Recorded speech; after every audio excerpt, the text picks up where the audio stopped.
하나님 말씀을 봉독하겠습니다. 하나님 말씀 다니엘서 2장 25절 말씀부터 30절까지입니다. 이에 아리옥이 다니엘을 데리고 급히 왕 앞에 들어가서 아뢰되 내가 사로잡혀 온 유다 자손 중에서 한 사람을 찾아내었나이다. 그가 그 해석을 왕께 알려드리리이다 하니라. 왕이 대답하여 벨드사살이라 이름한 다니엘에게 이르되 내가 꾼 꿈과 그 해석을 네가 능히 내게 알게 하겠느냐 하니 다니엘이 왕 앞에 대답하여 이르되 왕이 물으신 바 은밀한 것은 지혜자나 술객이나 박수나 점쟁이가 능히 왕께 보일 수 없으되 오직 은밀한 것을 나타내실 이는 하늘에 계신 하나님이시라. 그가 느부갓네살 왕에게 후일에 될 일을 알게 하셨나이다. 왕의 꿈 곧 왕이 침상에서 머릿속으로 받은 환상은 이러하니이다. 왕이여, 왕이 침상에서 장래일을 생각하실 때에 은밀한 것을 나타내시는 이가 장래일을 왕에게 알게 하셨사오며 내게 이 은밀한 것을 나타내심은 내 지혜가 모든 사람보다 낫기 때문이 아니라 오직 그 해석을 왕에게 알려서 왕이 마음으로 생각하던 것을 왕에게 알려주려 하심이니이다. 아멘.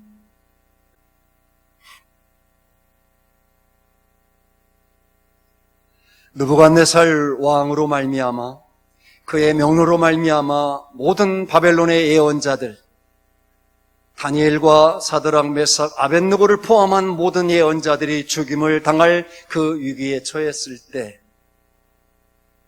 가장 분주했던 사람 가운데 한 사람을 또 꼽으라면 오늘 본문에서 등장하고 있는 아리오일 것입니다. 얼마나 마음이 분주했을 것입니다. 왕이 꾼 꿈, 자신도 모르는 그 꿈에 대해서 말하라 이르고 해석까지 내놓으라 하는 그 말에 응답할 수 없었던 모든 예언자들에 대해서 죽이라 명령하게 된 아리옥으로서는 기가 막힐 노릇이 아닐 수가 없었을 것입니다. 모든 상황을 다 알고 있었던 바 그들의 죽임을 당할 것을 보며 그들을 죽이라고 명령하게 될 그로서는 안타까운 마음으로 그 모든 상황을 지켜보고 있었고 이리저리 그가 분주하고 있을 때였습니다. 다니엘이 재방문하고 있습니다. 지난번 다니엘이 방문하여 왕을 만나기를 원했고 왕에게 이르기를 왕이시여 나에게 시간을 준다면 내가 당신이 꾼 꿈과 그 꿈의 해석을 말하리이다 라고 말했던 바로 그 다니엘이 지금 아리옥 앞에 다시 나타난 것입니다. 그가 나타났다면 분명히 그는 그 꿈과 그 해석을 가져온 것이 분명했을 터 아리옥이 바빠졌습니다. 얼마나 기쁘고 얼마나 반가운 다니엘의 모습이었겠습니까? 그래서 아리옥이 분주해졌습니다. 그 분위기를 저와 여러분들이 함께 확인해 보겠습니다. 25절 말씀을 다 함께 봉독해 보시겠습니다. 25절입니다. 이에 아리옥이 다니엘을 데리고 급히 왕 앞에 들어가서 아뢰되 내가 사로잡혀 온 유다 자손 중에서 한 사람을 찾아내었나이다. 그가 그 해석을 왕께 알려드리리이다 하니라. 아멘. 아리옥이 바빠졌습니다. 아리옥이 다니엘을 데리고 왕 앞에 이르러서 내가 한 사람을 찾아내었습니다 라고 말하고 있습니다. 마치 그가 찾아낸 듯 내가 한 사람, 유다 자손 중에서 한 사람을 찾아내었나이다 라고 말합니다. 왕의 꾼 꿈과 그 해석을 말할 바로 그 사람, 그 한 사람을 지금 그가 말하고 있습니다. 그래서 오늘 말씀 첫 번째로 한 사람, 그 한 사람을 주목해서 이 말씀을 함께 나누겠습니다. 오늘 25절 이 말씀 가운데에서는 바로 그 한 사람이라는 이 단어가 우리 눈에 들어오지 않습니까? 그 한 사람, 바로 한 사람, 많은 사람이 아니고 많은 바벨론의 예언자들이 죽임을 당하는 그 지경에 있을 때 많은 사람이 아닌 딱 한 사람, 그 한 사람이 키를 들고 해결의 열쇠를 가지고 돌아와서 서 있는 바로 그 사람이 다니엘이었습니다. 기가 막힌 일이었습니다. 모든 인생들, 특별히 바벨론의 예언자들이 죽임을 당할 바로 그 사망의 그늘에 앉아 있을 때 그들에게 서광의 빛이 비춰지는 순간이었습니다. 다니엘의 손을 잡고 왕 앞으로 나아가는 아리옥의 마음이 어떠했겠습니까? 얼마나 흥분되었겠습니까? 그리고 왕의 꿈과 왕의 꾼 꿈을 해석할 수 없는 모든 예언자들, 곧 죽을 날을 기다리고 있고 그 죽음으로 말미암아 벌벌 떨고 있을 그 모든 바벨론의 예언자들이 그 소식을 전해 들었을 때, 그 키를 들고 온 다니엘의 소식을 들었을 때, 한 사람이 내놓은 그 모든 열쇠를, 문제를 해결하는 열쇠를 가졌다고 할 때, 그 소식을 들었을 때 어떤 표정과 어떤 삶의 희망이 비춰졌겠습니까? 그야말로 이른바 압제에서 축제로 사는 삶으로 뒤바꾼 위대한 역사가 다니엘 한 사람을 통해서 이루어지고 있습니다. 많은 사람이 아니라 딱 한 사람, 많은 사람의 힘이 아니라 오직 한 사람의 이야기, 다니엘로 말미암아 위대한 거룩한 하나님의 영광스러운 일들이 압제 속에서 축제로 사는 삶의 변화로 나타나고 있습니다. 사랑하시는 성도 여러분, 여러분과 저는 이 세상에서 어떤 사람입니까? 아니, 어떤 사람이 되어야 마땅한 일입니까? 저 여러분이 사는 이 세상은 바로 저와 여러분들을 기대하고 있는 것 아니겠습니까? 아무도 알 수 없고 저마다 절망 가운데, 압제 가운데 주저앉아 있는 바로 그때에 한 사람 다니엘이 일어나 모든 사람들에게 서광을 비춰주었다면, 이 절망과 압제가 가득한 이 세상에 대하여 저와 여러분은 과연 누구입니까? 어떤 사람입니까? 어떤 사람이 되어야 마땅한 일입니까? 한 나라의 운명이 결정될 그 일이 풍전등화처럼 위기 가운데 빠졌을 때 한 사람이 무슨 힘이며 한 사람이 과연 무엇을 할 수 있겠는가라고 말할 수 있지 않겠습니까? 바로 그때 이순신, 길이 남을 아름다운 역사와 그의 뒤안에 이야기들을 가진 명장, 충신, 그 이순신은 어떻게 그 나라에 대하여 그 시대에 한 사람이 될 수 있었겠습니까?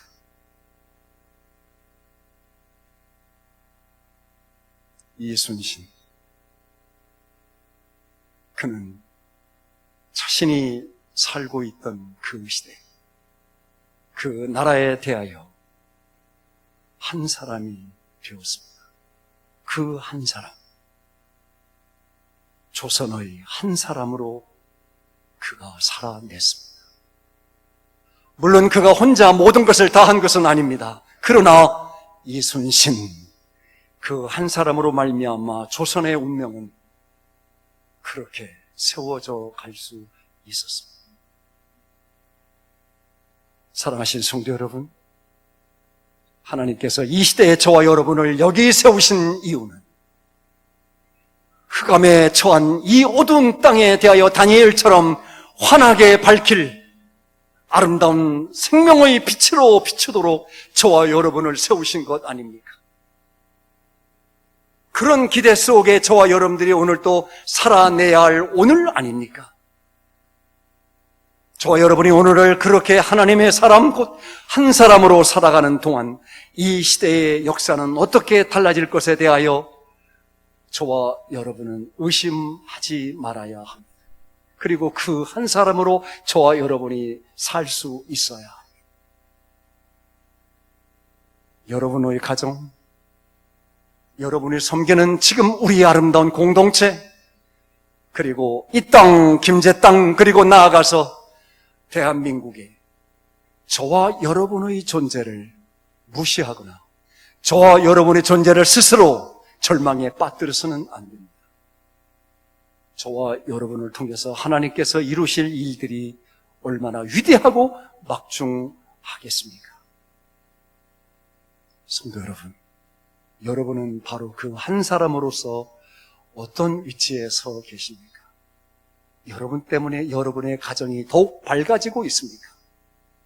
여러분 한 사람 때문에 여러분의 섬기시는 공동체가 더욱더 소망이 넘칠 능력으로 나아가는 중입니까? 그리고 김제 땅은 어떻습니까? 김제 신광교회 사랑하는 성도 여러분과 저 한 사람으로 말미암아 희망을 이야기할 수 있는 그런 소망이 있는 땅으로 화하고 있습니까? 이 나라 이 민족은 어떻습니까? 불가능합니까? 과연 이것은 가당치 않은 일입니까? 저와 여러분 다만 숨어서 지낼, 뒤로 물러앉아 절망에 앉아 압제 가운데에서 그렇게 주저앉은 상태로 오늘 또 살아가고 있는, 맥 없는, 아무런 능력도 발휘할 수 없는 죽은 자와 같은 그런 존재입니까? 아니지 않습니다. 그래서 오늘 말씀 두 번째로, 다니엘이 어떻게 그렇게 위대한 한 사람으로 하나님의 걸어가신 영광을 나타낼 수 있었는지, 그 한 사람이 될 수 있었는지. 그래서 두 번째로 하나님의 사람. 그는 하나님의 사람으로서 자신에게 주어진 오늘, 그 시대, 절망과 압제의 그 땅, 그곳으로부터 축제로 살아가는 삶으로 뒤바꾸는 위대한 역사를 나타내는 사람으로 우뚝 섭니다. 본문 27절 말씀부터 30절까지 말씀을 함께 봉독해 보겠습니다. 27절부터입니다. 다니엘이 왕 앞에 대답하여 이르되, 왕이 물으신 바 은밀한 것은 지혜자나 술객이나 박수나 점쟁이가 능히 왕께 보일 수 없으되 오직 은밀한 것을 나타내실 이는 하늘에 계신 하나님이시라. 그가 느부갓네살 왕에게 후일에 될 일을 알게 하셨나이다. 왕의 꿈, 곧 왕이 침상에서 머릿속으로 받은 환상은 이러하니이다. 왕이여, 왕이 침상에서 장래일을 생각하실 때 은밀한 것을 나타내시는 이가 장래일을 왕에게 알게 하셨사오며, 내게 이 은밀한 것을 나타내심은 내 지혜가 모든 사람보다 낫기 때문이 아니라 오직 그 해석을 왕에게 알려서 왕이 마음으로 생각하겠던 것을 왕에게 알려주려 하심이니이다. 아멘. 네, 느부갓네살 왕 앞에서의 그 한 사람 다니엘이었습니다. 그가 무슨 힘이 있습니까? 그 개인적으로 그가 갖춘 능력은 무엇입니까? 여러 사람도 아니고 여러 사람의 대표로서도 아닌 오직 한 사람으로 왕 앞에 섰습니다.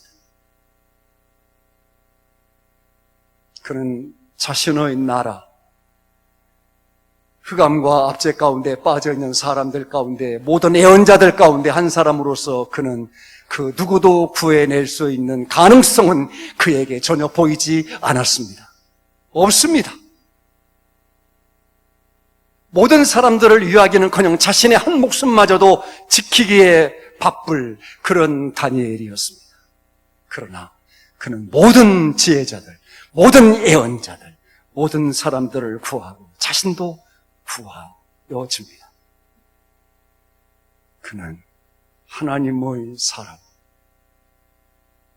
그 능력이 바로 하나님의 사람에게 임하시는 하나님의 능력으로 나타나고 있지 않습니까? 그는 느부갓네살 왕 앞에서 자신이 가진 지혜만 말하지 않습니다. 자신이 꾼 꿈에 대하여 그 꿈의 해석과 그리고 왕의 그 꾼 꿈과 그 해석을 말하고 끝나지 않습니다. 그는 구구절절히 그는 하나님을 말하고 있습니다.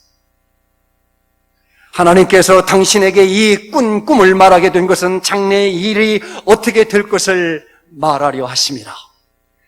나에게 그 꿈을 말하시고 그 꿈을 해석할 수 있도록 하게 하신 이는 하나님이신데, 그렇게 하신 이유는 내가 다른 사람들보다 더 지혜로워서가 아니라 하나님께서 당신이 하실 일을, 당신을 통해서 이루실 일을 곧 나에게 알려주신 것 뿐입니다.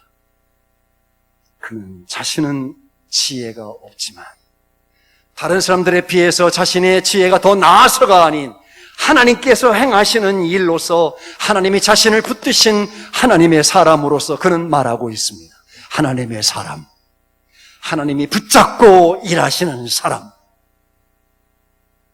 어떠십니까? 여러분은 하나님의 사람입니까? 다니엘은 이 순간만 하나님의 사람입니까? 아닙니다. 다니엘은 지금까지 하나님의 손잡고 즐겁게 동행해 오던 하나님의 사람이었습니다.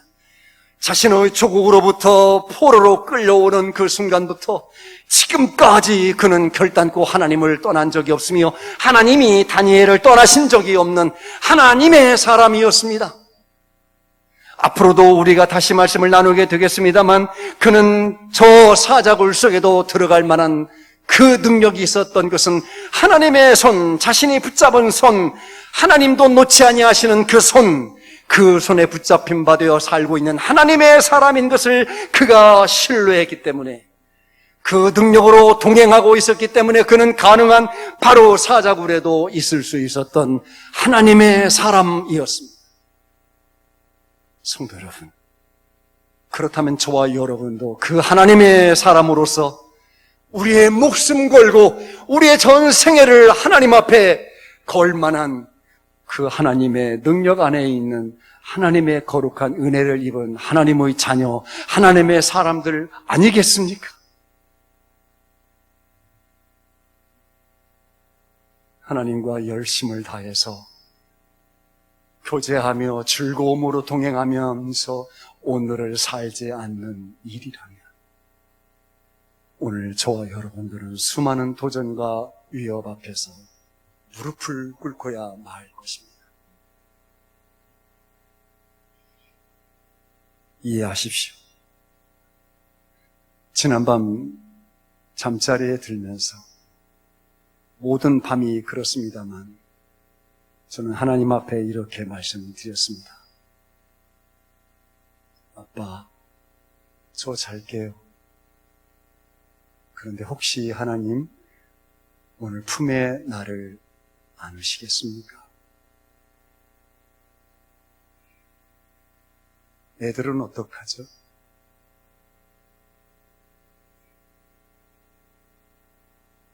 하나님이 이렇게 제게 물으셨습니다.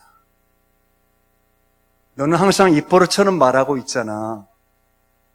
하나님이 다 책임져 주신다고. 남은 자들에 대해서 말이야. 알았어요, 아빠. 이제 잘게요. 그리고 자고 다시 깼습니다. 성도 여러분, 하나님과 얼마나 친하시고 하나님과 얼마나 동행하시고 하나님과 얼마나 나누고 계십니까? 좋으신 우리 하나님 아버지의 복된 자녀 하나님의 사람으로 하나님이 여러분의 손을 꽉 붙잡고 계시며 인도해 가시는, 그리고 사명을 주시고 이 시대 앞에 세우신 하나님의 그 위대한 역사와 그 능력을 우리는 지금 믿고 있습니까? 경험하고 계십니까? 그것이 호흡처럼 여러분과 저에게 감지되고 있습니까? 그렇다면 우리는 결단코 오늘 이 시대에 살고 있는 압제에서 축제로 살 수 있지 않겠습니까? 지금은 우리는 수많은 도전과 위협을 당하고 있고 악한 사단의 시험을 여러 가지로 받고 있습니다. 하나님 앞에 이와 같이 온라인 예배로 드리는 것이 옳은가? 어떤 위협과 도전 앞에서도 무조건 전에처럼 함께 모이고 이 예배를 지속하며 지켜나가기를 여전히 행하는 그 일이 옳은가? 온라인 예배를 드리면서 주일 예배는 어느 정도 조회수가 많이 올라가지만, 그러나 금요 기도회, 수요 기도회, 무릎 선교사 기도회, 이 모든 일들에 대해서 그 창을, 유튜브의 창을, 김재신 광교의 그 창을 열기가 얼마나 힘들고 얼마나 어려운지. 벌써 우리는 수요 예배도 잊어버리고 금요 기도도 잊어버리고 모로선 교사 기도도 잊어버린 채 우리는 바쁘고 우리는 세상 일에 분주하며 한번 그 시간 버튼을 눌러서 그 시간 열고 그리고 무릎을 꿇고 함께 기도하기가 결코 쉽지 않은 이 어려운 시대에 우리 살고 있습니다. 예배는 한 번도 중단된 적은 없습니다마는 그러나 온라인 예배를 드리면서 우리는 많은 정죄도 당하고 우리는 하나님 앞에 모이면서 수많은 도전을 받아왔습니다. 무엇입니까? 하나님과 동행하고 계십니까? 하나님의 사람으로 오늘도 존재하고 있습니까?